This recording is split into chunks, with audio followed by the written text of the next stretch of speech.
I first suspected I was pregnant one Tuesday in March 2009. I frantically called my best friend, a nurse who had once gotten a false positive on a pregnancy test.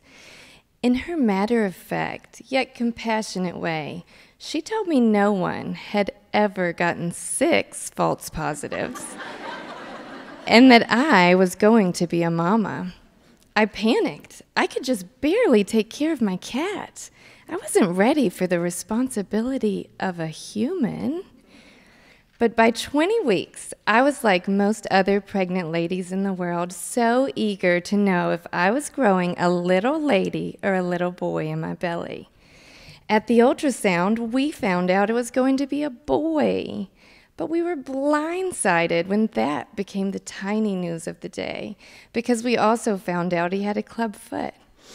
"Does that mean he won't have any toes?" I asked between sobs, because I knew absolutely nothing about clubfoot.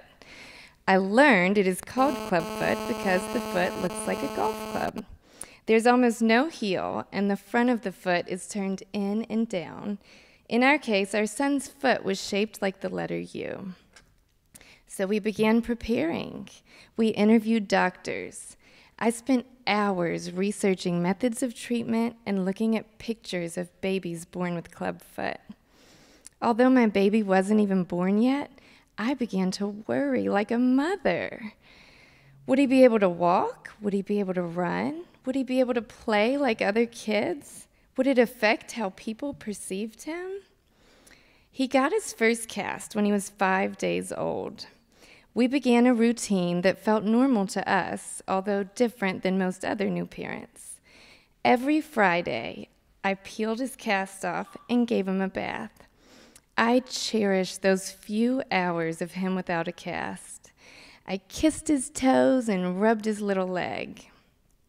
He was casted every week for 13 weeks, and then a little before 4 months, he had his first tiny surgery, a tenotomy, where they cut his Achilles tendon, then stretch his heel, put a cast on, and miraculously, it grows back together longer.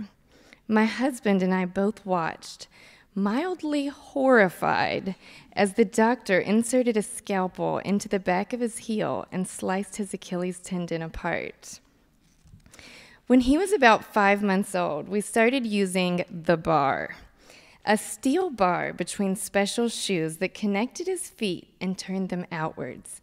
He hated those shoes, but he figured out how to live with them. He learned to crawl with his legs tied together, with his feet moving in unison from one side to the other. He learned to pull himself to stand as if his feet were strapped onto a snowboard. After almost 2 years of that torture device, we were thrilled when we got the go-ahead to stop using the bar. We thought we were in the clear, that our clubfoot treatment days were behind us.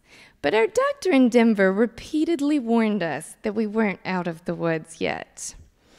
About a year later, we moved from Colorado to North Carolina. Soon after we moved, we started noticing that his sweet little foot was starting to turn back in. We found a doctor who matter-of-factly told us he would need 2 surgeries with 12 weeks in a cast afterwards. The decision to do 2 major surgeries or do nothing was terrifying. He is one of the most active kids I know. He wants to play sports from the moment his eyes open in the morning until the moment his head hits the pillow at night. The fact that his foot turns in doesn't matter to him at all.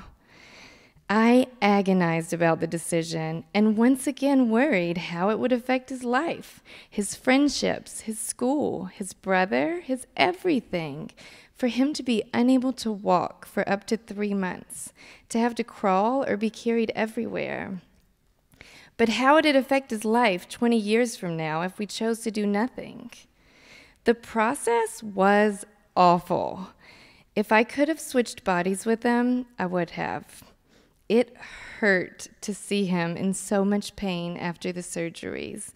It twisted my heart to see strangers avoid eye contact with a 4-year-old in a wheelchair.